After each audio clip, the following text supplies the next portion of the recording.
Well, hello YouTube, it's me, Fortmaster, and welcome to a new reaction, and this is Analyzing Kris, Deltarune's most unsettling character by Sarcastic Kris. And this was a suggestion on my Discord server by Stan Alexandru G. And, yeah, that, man, who did that? Who did the art for that thumbnail? That is, God, that is unsettling. I mean, it's been pointed out before, but, like, honestly, Kriss's situation is,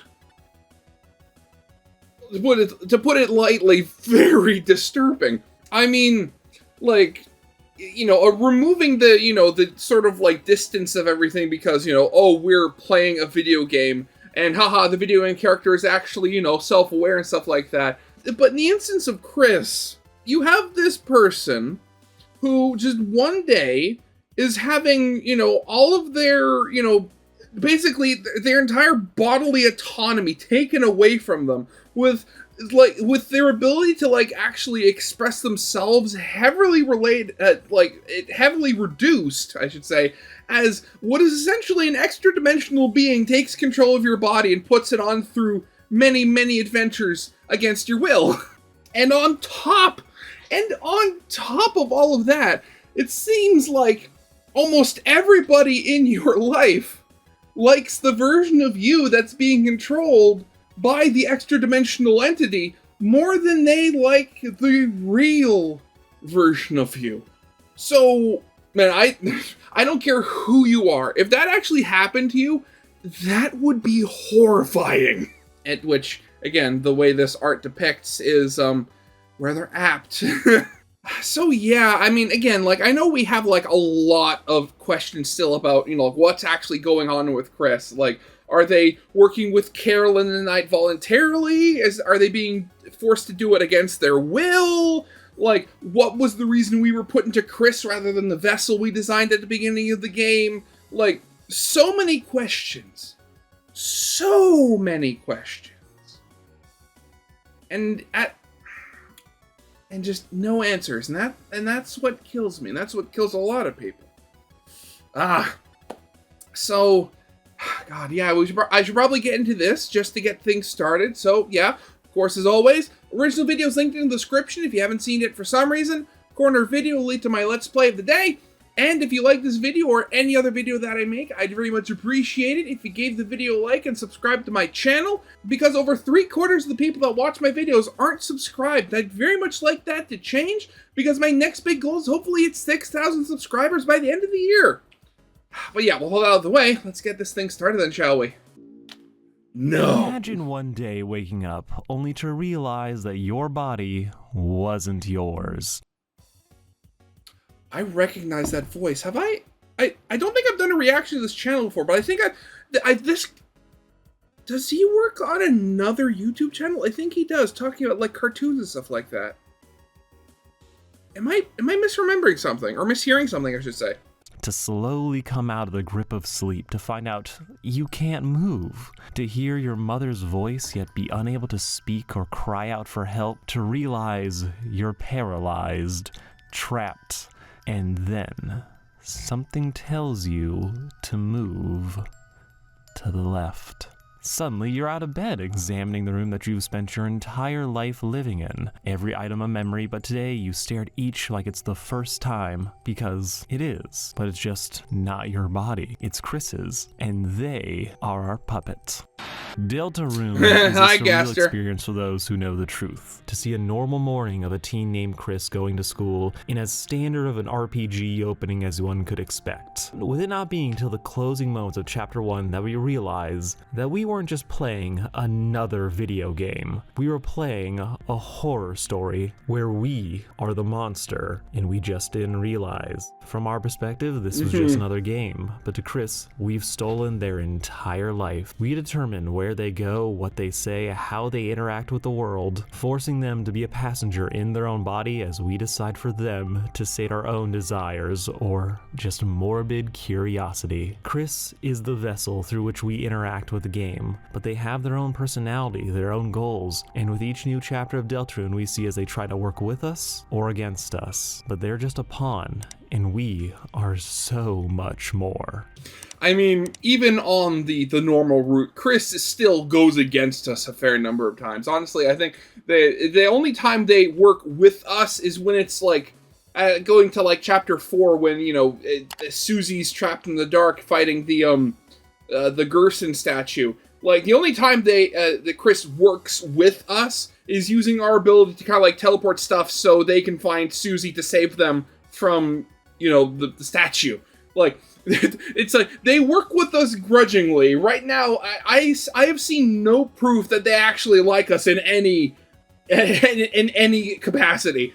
Okay, not to do the whisper voice the entire video, Kriss as a character has always fascinated me. This idea of a playable character being conscious of their own possession, forced to act as we command with the mental agony of this situation taking its toll even just under the kindest of playthroughs. As no matter how we would like to spin it, we control Kriss, making our every action injustice as we are stripping them of their autonomy. I have been deep into Deltarune the last couple months, so to cleanse myself of this hyperfixation, that just can't be sated with blasting covers of the soundtrack, I wanted to dive into the horrific reality that is Kriss's situation, who they are really, and how everything we've learned about them might just be a lie.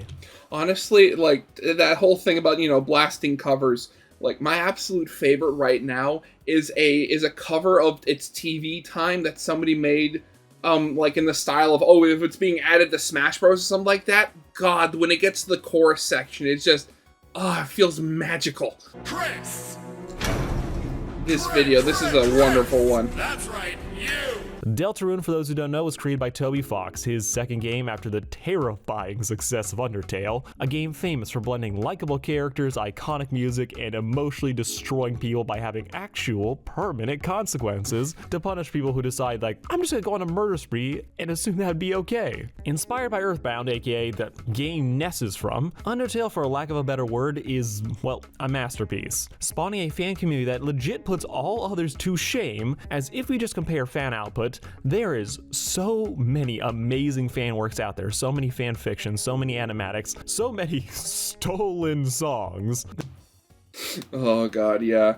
I mean, speaking of Undertale, if I remember correctly, I think tomorrow is like the 10th anniversary of Undertale, so, I mean, you gotta know that some stuff is coming out for that. That you can't help but appreciate how wildly successful and how wildly passionate they are. So naturally, like any cult classic that happens to be wildly popular, this game getting a spiritual sequel in Deltarune scared the shit out of me, as after so many years of obsession bordering on worship, imagining a world where Deltarune was inferior to Undertale in any way filled me a dread that I wouldn't wish on my worst enemy. Honestly, the worst thing that I think could have happened, and that has happened right now, is, oh god, I think it was like a couple of months ago, but like you had people on Twitter talking about how, like, oh, like Undertale Undertale was good, but it sucks now in comparison to Deltarune, and that's just horrible. Like, don't say that.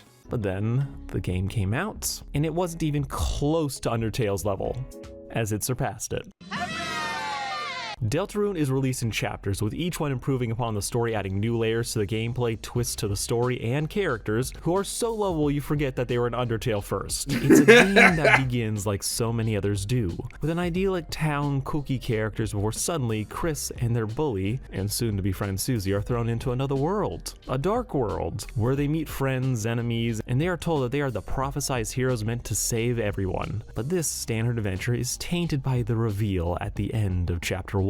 That we haven't been playing as Kriss. We watch as they throw themselves out of bed and drag their body to the center of the room, as if to look at us dead in the eye, proceeding to tear out their own heart. Except it's not their heart, it's ours. This soul that we've been using as an icon to make choices, that's what we've been controlling, and through it, Kriss. Our adventure was their nightmare, and everything finally started to make sense. At the beginning of the game, we were told to make our own character, to give our name and one for our creation, only for it to be erased. We would be Kriss, And unlike Undertale, where choices mattered, here we were told they wouldn't. And that was a very interesting half-truth. As while they may not matter to us, they meant everything to Kriss. The game tells us that no one can choose who they are in this world, meaning we had to take someone else as a vessel to participate in the story with. And I love this. It creates a story within a story that forces players to consider how they interact with the game. We, the players, are essentially eldritch gods who needed a host, creating this sense that the world of Deltarune truly existed before we turned on the game, that all these characters had their own relationships and histories, making it impossible for us to introduce our own self-inserts. We may be here to save the world, but we are still intruders in it. I mean, you say that. I mean, the part of before about, not being able to insert ourselves, but I've seen more than enough art of, the soul gaining, the vessel's body, and then, like, Susie basically adopting the vessel as, like, a new friend. Absolutely adorable. With our ability to buy into the lie that we aren't, speaks the empty existence that is Kriss. Kriss, before us, was alone, the only human in town. While not ostracized, they grew up with that sense of being different. Old photos of them show that they used to wear horns, trying to look like a monster, and to fit in better with their adopted family, the Dreamers. But as they grew up, that family would just fall apart. Asgore, the patriarch of the family, has fallen into the same trap as his Undertale counterparts, becoming a bum in every universe, having committed some mistake that led to the collapse of his marriage. His wife Toriel divorced him, taking the house and the custody of their two kids, Kriss and Asriel. Asriel, though, Kriss's one true friend, he's gone. He's off to college, leaving Kriss all alone. The Kriss we meet at the start of the story at first seems like just an empty vessel, a fact made clear by their room, one that they shared with their brother. Asriel's side is filled to the brim with trophies, awards, and other trinkets, proving that they did in fact have a life. Meanwhile, Kriss, there's nothing. Their shelves are empty, not a poster or item to be seen, with this barrenness removing any sense of individuality that Kriss might have, or what you might assume about them, as the only thing that's really here, besides the bed, is a bird cage. And a blood stain as well. One that they would use to stuff the soul into. And as we discover, the cage is all Kriss was meant to be in this story. But then something changed. That, though, is a theory for later. The Kriss we meet at the start of the story is one that we mostly get to totally control. There's very few hints of them having free will or having a personality besides us. And besides the idea that Kriss might be playing along for their own reasons, it's still a very easy illusion to pull off. As despite us being able to do whatever we want, nobody really notices the difference in Kriss. They were once known for causing trouble, for pulling pranks, but they were also known for being very quiet, to mumble when they speak, with all evidence pointing to the fact that this quiet demeanor, while not unnatural for Kriss, was something that was only enhanced by their parents' divorce. Life was changing rapidly, so they shut down and grew isolated, with this leading them to grow even further apart from everyone that could possibly help them. A part of Kriss has always felt like an outcast. They're the only human in town, they're the only human in their family, but they never felt alone till now. Their family is broken apart, their brother is gone, leaving Kriss with nothing, just going through the motions with only hints of the kid who used to act out. Kriss. God, honestly, it's that whole thing, what I said before, that, the horror that, that you have this being basically come to possess you, us, and is like, seemingly just almost perfectly, not almost perfectly, but is able to, like, take your place in your life and basically do it better in some cases. Again, like, if it was up to Kriss, I'm fairly certain, never would have, become friends with Susie on their own. And, like, again, it's that whole thing that, like, Kriss just being so alone. Willingly, quote unquote, but like a lot of Kriss's isolation, a lot of it is self-inflicted. Again, because their life was changing so much, but at the end of the day, it was self-inflicted. So you have to wonder, because again, we control Kriss, but we're not inside their head. So yeah, I really would wonder, like, with Kriss thinking, like. Kriss's own actions here made it easier for us to basically insert ourselves into their life and basically take it over. And it's stuff like that, like, I really do wonder how the game is going to end. Like, because eventually, like, our involvement in the story is going to end. We will stop possessing Kriss. So, like, assuming Kriss actually does survive and somebody doesn't die at the end of the game, because again, there's all those theories. What does Kriss do after that? Does our involvement in their life help them enough that they're willing to open up more and actually have a social life again? Actually be more themselves with people?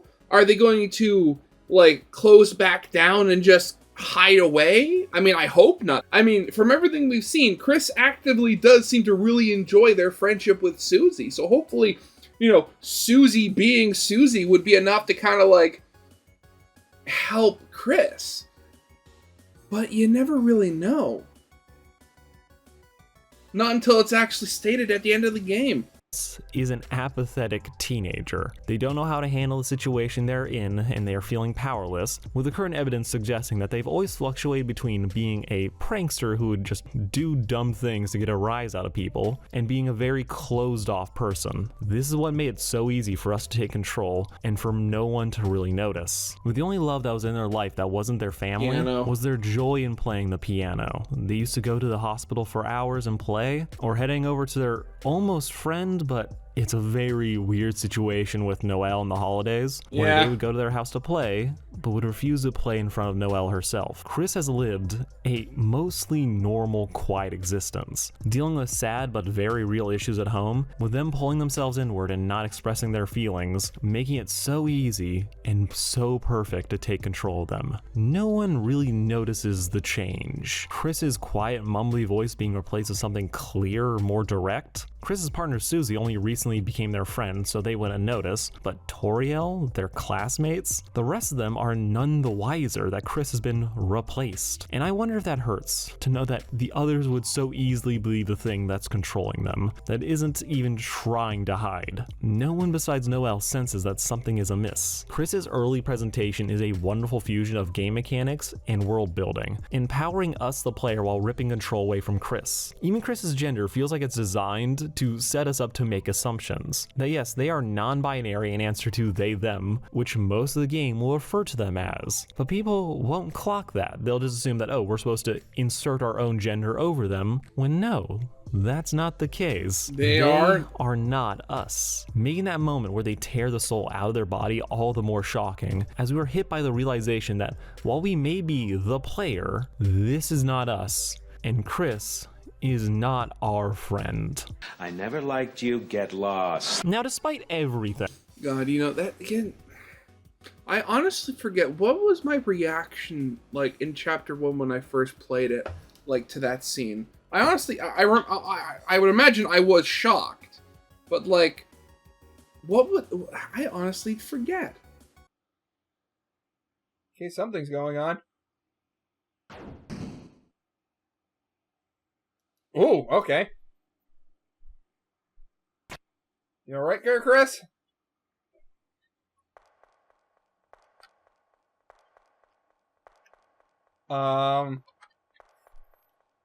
Kriss?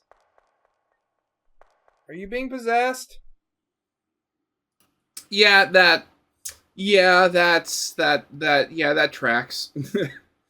Kriss does have some degree of control over our actions. We may call the shots, but when it comes to interacting with the world, they do have some ways to stop us from doing something. We're limited to simple commands, so they can do what's said, but in a way that prevents us from getting what we want. Like entering Asriel's room, or for Kriss to close their eyes so we don't see anything. Looking at an article about how Asgore got fired, but not reading all of it. Looking at a door that someone could possibly be hiding behind, but only jiggling the lock instead of actually opening it. We control Kriss, but it's limited by the mechanics of the game, with them doing their best to undercut us when they have to. They may attack on command, but they don't have to put their all into it, something we see in fights against bosses like Tenna and the Knight. They are not completely powerless to us. But something else is going on, as one phone call reveals that Kriss is working for someone else. We don't know who this is. The Roaring Knight is the most likely candidate, or someone who is working with them, both of whom seem to be gunning for Armageddon. But in any case, Kriss is working with someone, creating dark worlds to further their goals, endangering their mother, and making a deal with Tenna to keep us busy. For all the horrible things that have happened to them, Kriss is walking with us to some unseen destination. They're trying to achieve some goal, with this forcing them to keep putting the soul back in,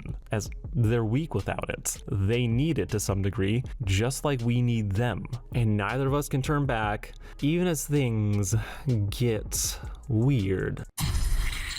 Oh, Look, I don't hate the name Weird Route, but my god, does it not hit the same as Snowgrave. But simply put, within Deltarune, there are many ways to play the game, with very few of the choices you make changing things in obvious and immediate ways. How many creatures you beat or befriend, who cares? That's basically a number, and like it'll open some doors in your home base.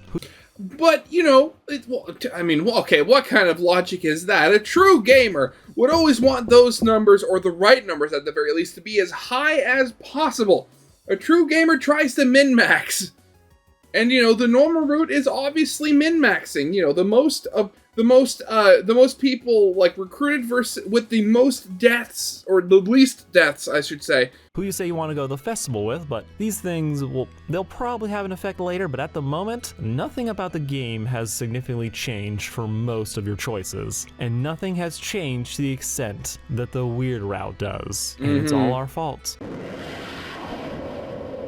The changes begin in Chapter 2, where Susie and Kriss fall into another dark world, only this time they're joined by Birdley, who is just Falco's otaku son, and Noelle, the closest thing Kriss originally had to a friend, and the focal point of an obsession that makes my skin crawl. As we didn't have to do any of this. We didn't have to tell Noelle what to do, to always use her ice attacks to freeze enemies, killing them rather than the traditional form of combat where they just get to run away. It's almost like a glitch in the game, an oversight that was left in as the dark implications were too tempting for a curious mind not to follow. And again, like, I don't remember who said it, but I remember somebody left a comment on one of my videos, and they were talking, I was asking, or it was on like the topic of how the Weird Route in Chapter 2 is so much shorter than the normal one. And like and questioning how Spamton got into the mansion and stuff like that. And they kind of pointed out that, you know, again, Cyberworld's very much, you know, based on computers and stuff like that. You know, Noelle's ice magic literally freezing the supposed living programs. Yeah, I can see how the computer world would start breaking down from that. A string best left unpulled, but we pull it anyway, as we can always just... I mean, again, like, with the genocide route in Undertale, I am happy to say I've never gone down it myself. Honestly, because from everything I've seen, it's just way too creepy. Load our save and pretend none of it ever happened. So like fools, we walk down that icy road, not driven by any morbid sense of completionism, but out of nothing but curiosity of how far Toby Fox was willing to let us go. As after all, none of this is real. We can do whatever we want. Beginning this hidden route relies almost purely on our curiosity, as we have no reason to do any of this. There's no in-game incentives to freeze every monster we come across, no need to follow the advice of a man hiding in a dumpster. They say that, oh, Noelle's getting stronger, but we have no idea what that means. We didn't have to tell Noelle to freeze a salesman to steal a ring we couldn't afford, pushing her to do it again and again, pressuring her into following our orders, trusting Kriss that everything we do is to make them stronger, that it'll all work out, that she didn't need to worry about what she did, she only needed to listen, she only needed to proceed. Then we make Noelle do something that she can't take back. Using Noelle's powers and a ring we bought from a thirst trap, Noelle unlocked an ability known as Snow. Did you unironically call Spamton a thirst trap? Smack. Smack, smack. grave, except she doesn't know it. We get to see all of her attacks, so we can see it just waiting there to be used, so we command her again and again to use it till she does, wiping out our enemies till suddenly her old friend Birdly is here. You know, little annoying Birdly, an arrogant bird who's built his entire identity around Noelle's hard work. He comes all concerned that we're the bad guy, that we're doing something to Noelle, so he tries to fight us for her, and after everything we've done to get to this point, it's obvious what the game wanted us to do.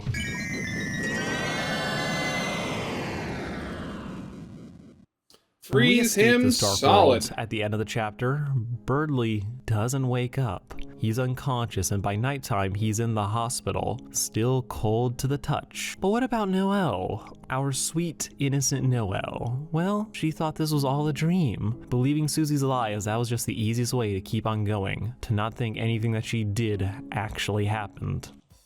And again, just going back to the topic of the video, Kris was there the entire time watching every single thing happen. Again, that whole, again, I said before about that, you know, the idea of like something possessing your body, you having to watch and see as they basically live your life better than you could. But then, you know, the alternative, you know, seeing that thing take over your body and watching them do horrible things with it. Never done the genocide in Undertale, never going to do the weird route in Deltarune, because just some of the implications and just the stuff that's talked about, or done, I should say, so creepy and disturbing. But we don't actually get to see that scene. In the normal route, we do get to see Noelle and Susie talking. But here, where things got weird, Kris refuses to close their eyes. They refuse to imagine what might be happening in the other room. When Rouse asks, like, oh, what do you think is happening? Kris gives no response. As they know what this game is like. They know what happens when they imagine, and they refuse to let us get any closer than we already have. They won't let us see our Noelle. Deltarune has a horror concept at the heart of its gameplay, that we get to control Kris to do with them as we will, but usually our interests align just enough that we don't dive into any true horror moments. Very rarely are we forcing Kris to do something where they are fighting back. We can do things that they dislike, but most of those are easy mistakes to make. But here, though, it's different. Yeah, talking about those little mistakes. I remember in my, you know, not my original playthrough, my main playthrough that I'm still doing. I'm still using as the one I use for my series. I didn't do the weird route, but during this whole the Ferris wheel thing where Noelle asked, "Oh, who are you going to go on with?" I said, you know, go on with you, Noelle. Purely because, you know, I thought it'd be cute. I unironically ship them. But, you know, in a healthy way, not the weird, rude way. We're using Kris to brainwash Noelle, luring her in with their friend, telling them what to say, using them as a speaker to give commands. We get to hear her thoughts, tell Noelle that she's not a friend, she's something else. Honestly, you know, gotta say something a little jokey here because I just thought of it. So, I remember, you know, Noelle says that, you know, she hears a voice, and that's obviously not Chris's voice.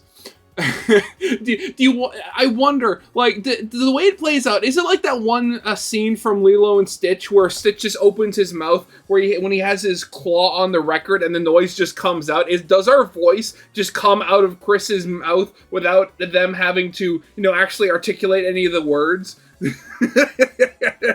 God, that'd be really weird. And she'll do what we say. Meanwhile, Kris is powerless to stop us.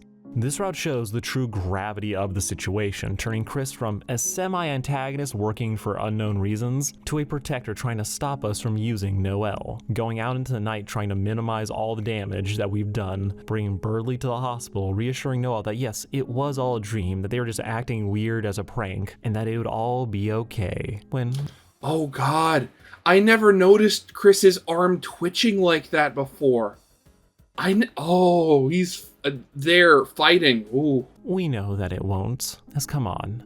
We spent $25. We might as well get our money's worth. Everything that could go wrong for Kris here does. They can hinder us, but they can't stop us from doing what happens next. And what makes this so horrific is that this is all our choice, and we are given so many off-ramps, chances to not keep going forward, but we ignore them, making us feel responsible for our own actions in a way that eclipses even the genocide route in Undertale, as there, it kinda was just work. We kill everything, and that's that. Sans is an amazing boss, but it's all a challenge. We have to work for it. But there's no real work here. We just have to figure out how, and then proceed. It's a statement on obsession, on player curiosity to do the weirdest things just to see how it'll affect the game. We followed Spamton just to get the chance to beat a secret boss, but Kris doesn't know that. All they know is that they're following our instructions in the directions of a madman who lives in trash. They're forced to go down into a dark basement all alone because we want to,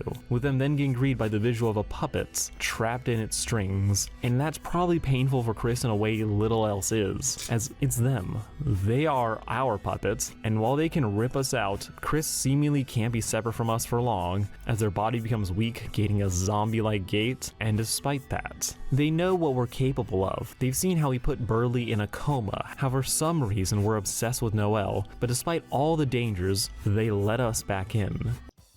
Again, it's really... I mean, like, I've seen, you know, various way people, like, depict, you know, depicting Kris and the Soul's relationship and stuff like that. And there are a few I've seen where, Kris remembers literally everything, no matter what you do. Right, if you reset the save, Kris still remembers. I honestly don't believe that. It's similar to the whole thing where, like, in Undertale, Sans doesn't remember, you know, what you've done between resets. He just is really good at reading people. Like, for this, like, again, like, Kris's relationship with the Soul is so different between the normal and the weird routes. It is not even funny. And I wonder deep down how much Kris blames themselves, how much they wish to just lock us in that cage and throw away the key. In the normal route, you can almost say that, we're kind of growing closer even though we're antagonists fighting each other, but we share the same friends, and that's a bond that's hard to shake. But in this route, you know they hate us, as they have every reason to. Kris?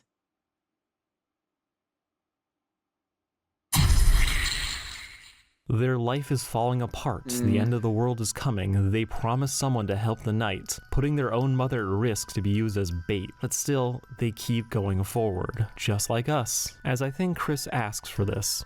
They asked for us. So cry if you want, cause you had a chance to walk away. Instead, you're the fool who let me in. Now this is conjecture on my part, but there's something the about whole the timeline demon, Deltarune that doesn't make sense. Kris has been able to go off and do their own thing without us. Even as early as Chapter 1, they slashed Toriel's tires, they've been creating Dark Worlds, but at no point do they ever have enough time to like make a deal with someone. Maybe on the first night, but everything Kris does doesn't make them feel like a person who is surprised by what's happening. They knew how to get us out of their body. When they were free, Kris doesn't tell everyone or look for help. They just have a midnight snack, a little bit of stress eating after being taken on a test drive. Being confronted by a tutorial character that looks just like your brother will probably do that to you. And by the time morning comes, they put us right back. The voice on the phone said Kris needs the soul. Whatever they're planning, it involves us, the players. My personal theory is that just as Susie represents the concept of freedom, writing one's own fate, the knight represents control and obeying destiny, slaying Tenaz, that's just how things are supposed to go. They want the roaring to happen because it's supposed to, with Kris aiding them in all of it. The why is still unknown. There are as many fan theories as there are characters with horns, with some suggesting that the knight is Noelle's missing sister Des, or maybe it's their mother Carol. Maybe this is just Kris trying to turn back the clock to reunite their family and return to the way things used to be. Maybe it's just out of fear of growing up, we don't know. But what is... Honestly, again, it's that whole thing, like, the biggest speculation right now is that Chapter 5 is going to take place in the flower shop. And with everything going on with Asgore and his various issues, like, you know, that world, you know, despite, you know, being all flowery and floral, it's gonna be messed up just because, you know Asgore talks to those plants, and you know that, you know, the Dark World doing its magic on items, those plants are gonna be messed up. clear is that Kriss is working with us as much as they are against us, meaning they let us take control of their body, pilot around their home, talk to their friends, and even after what we do to Noelle, they still let us take back control. They heard. There's no way they heard my thoughts. I heard. Kriss had forced us out of their body, fighting to What is that animation? Or animatic, either way. It's really good.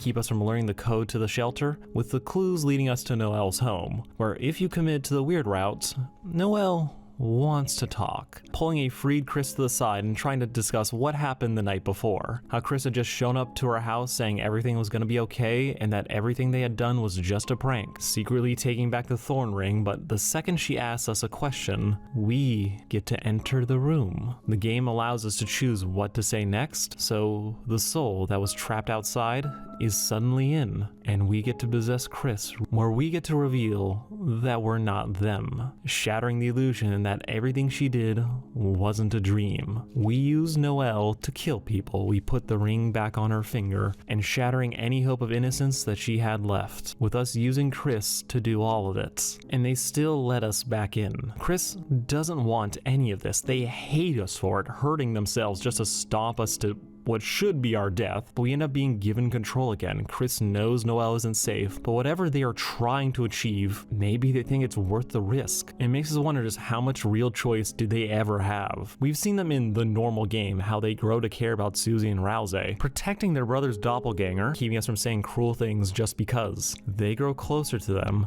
they care about them, and are seemingly torn between trying to fight fate and serving someone who wishes to follow it. This is the whole thing. I mean, I've talked about it before, but if I had the money, I would want to commission a comic about that, like, that takes place, like, immediately after that, like, that scene in the bathroom where, like, Kriss is kicking the garbage can with the soul in it. Like, God. Like, the stuff that happens in the Weird Root. I mean, granted, you know, with the exception of Birdley, everything that's done is done to, you know, characters that may or may not actually be real, you know, depending on how, like, depending on what Rousey said being true or not. At the end of the day, that stuff still didn't happen, even if those people are only temporary. Throughout Deltarune, the idea of freedom is a recurring theme. It's a musical motif that you can hear in 3 out of the 4 secret bosses, while also being a major theme in their personality and drive. Jevil realized that nothing they do matters, finding freedom in chaos and the unreality of the world. Spamton was a puppet who spent his entire life just giving away control in the name of achieving success, desperately wanting to take it back, only to find out that he was still confined. Gerson tried to teach us to embrace the journey and trying to chart our own destiny, a living memory of a man long since passed, and still trying to share his wisdom one final time. Each one leaves their mark on Kriss, Spamton most of all, as they're just a horrible reminder of what they really are. Meanwhile, Susie gets hyped up about changing fate, which Kriss wants to believe in, but right now they can't even save themselves. The prophecy calls them a cage, maybe not even a person, they're just the parts. So it really makes me wonder why they would willingly submit to this, to let us take control, as it's just such an insane idea to imagine anyone agreeing to this. And it's now just sad to see Kriss trapped between 2 stories that demand that they surrender who they are.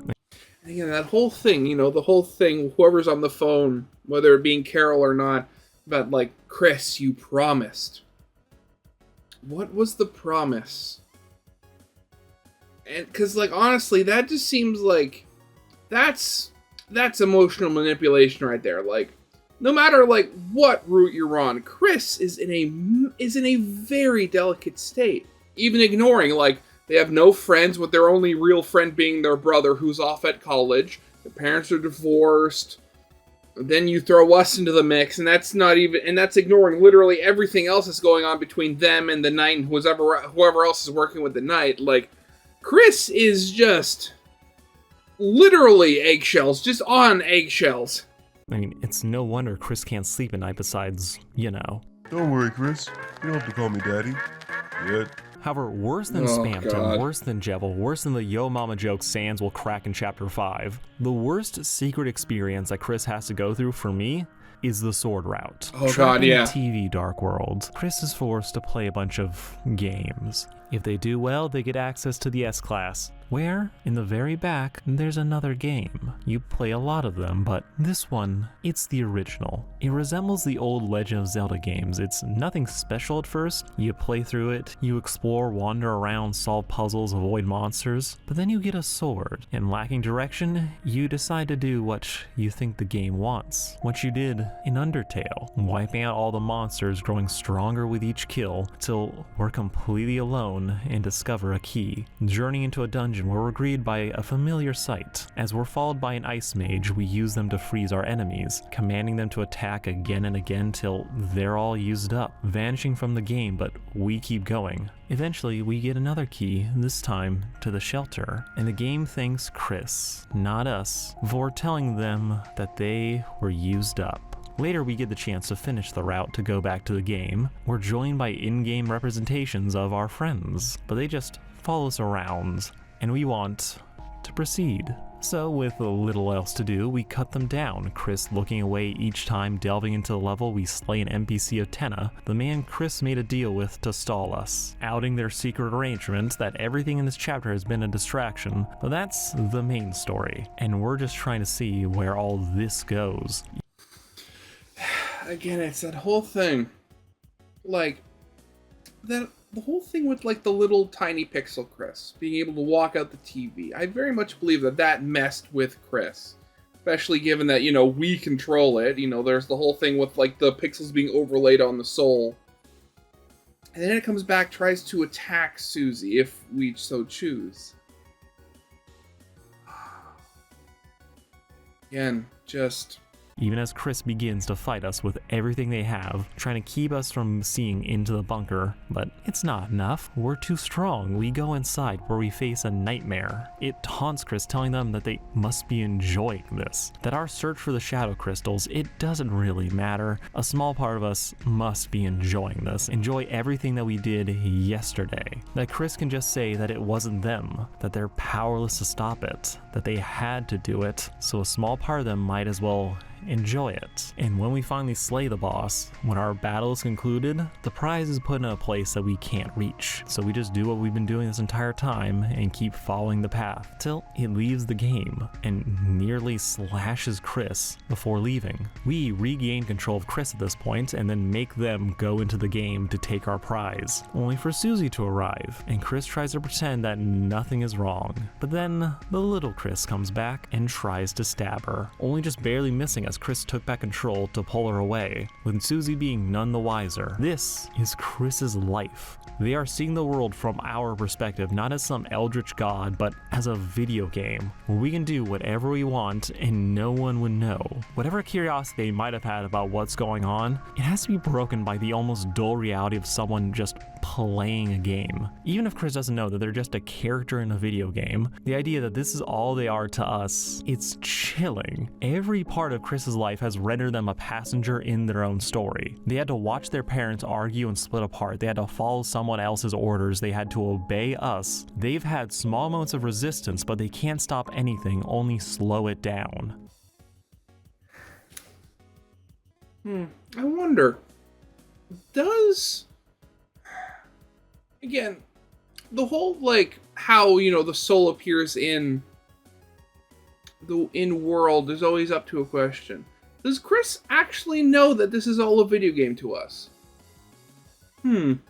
Which is why I find them at the end of chapter 4 so fascinating, as they are split between loyalties to trying to fight with Susie or to keep working against her. Meanwhile, the weird route only has Kriss hurt, hanging on a phone with Carol as they say Noelle is so excited to see us again. We are only halfway through the story of Deltarune, but Kriss already feels like they're at a breaking point. Yeah. Fans seem to be at theirs, as the weird route up until now, it's been bad, but it also feels like setup for a much darker outcome. The idea of whether or not any of this matters Chapters is still up in the air. Deltarune is said to only have one real ending, but the context behind it could radically change. But it's Kriss that fascinates me the most. This silent figure trapped in all of it, and if we were to treat this game as if the meta story was real, then there is no ethical way to play it. No matter what we do, it would be a violation of Kriss's will. We could play it to align with all of their preferences as we can manage, say all the things we think they would say, but none of it matters, as we are still making the choices for them. It's why my favorite part of Chapter 4 is Kriss on the piano, as for the first time, they're allowed to be themselves in front of their friends. They don't want to play for us or help us proceed, but in that moment, they let go to embrace something that is entirely their own, and to be seen for who they are, not just who we make them.